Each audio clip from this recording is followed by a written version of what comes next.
So this song, Ball of Confusion, was it you who was saying that you heard it in a club recently and thought, oh, that would be a good song to do a cover of?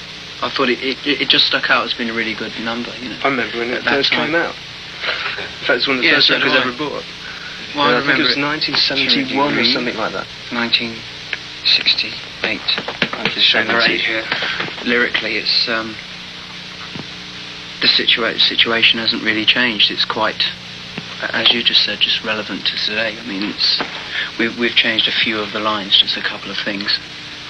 I was going to ask, it seems to have been tailored a bit. I heard the word taking a few liberties, but I think it's all relevant. I mean, I know there's going to be some things on the album that'll be a million miles away from Ball of Confusion, because we find that very appealing. What is today? Hey, hey. Hey, Ball of Confusion, Ball of Confusion. That's what the world is today.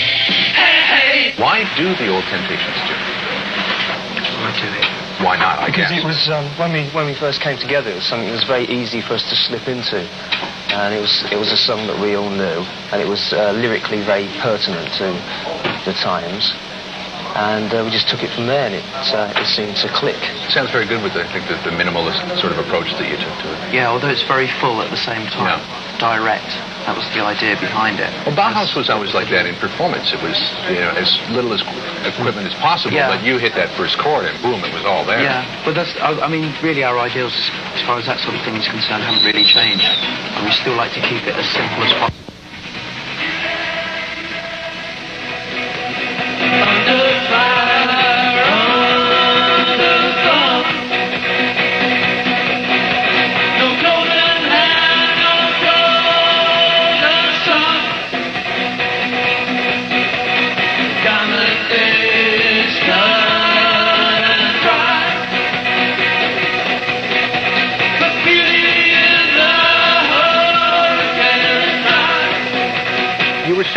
To a person that I worked with back in, I think it was April, that almost every 10 years along comes a musical upheaval. It happened in '64, then again in '75, and now it's 1985. Are we ripe? Are we ripe for another one? Maybe this time around it won't be something like just an explosion. I think we've been talking about this before.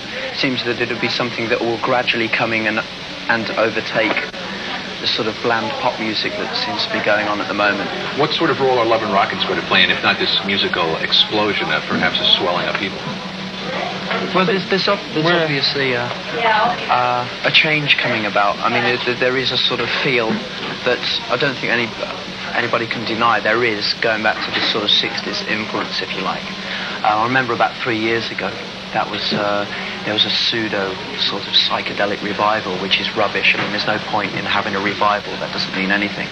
But what is being picked up now, and why it's sort of lasting, I think, is because it's real.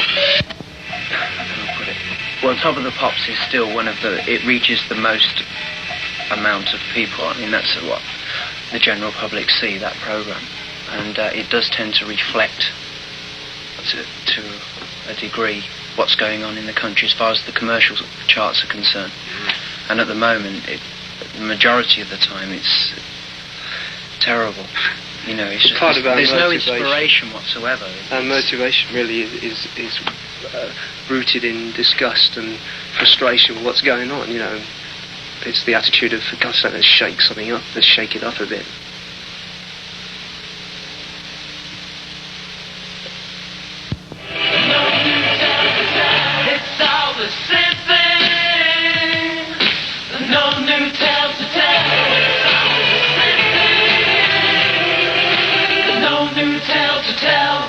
How about a quick general overview on your thoughts about the Canadian dates that you played? In all honesty, it's been the best tour we've ever been involved in. This tour, it's really good. Nice. That's nice to hear. It's just like 27 gigs as well, which would have been unheard of a couple of years ago, but because we love each other so much, it's been wonderful. Because you were jumping back and forth across the border, did you notice the difference between Canadian and American audiences? I think the Canadian gigs have probably been the best overall. Yeah. Do you agree why? Why? Because we've got a record out here. Yeah, yeah, right. It's got something to do with it, I think, probably. They picked up on it first of all over here, so they know what it's about, more so than in America, really. So there's been a lot of anticipation, and it's a very good reaction. I think one thing about this setup is that it encompasses all our individual influences, and taste in music, far more than Bauhaus ever did.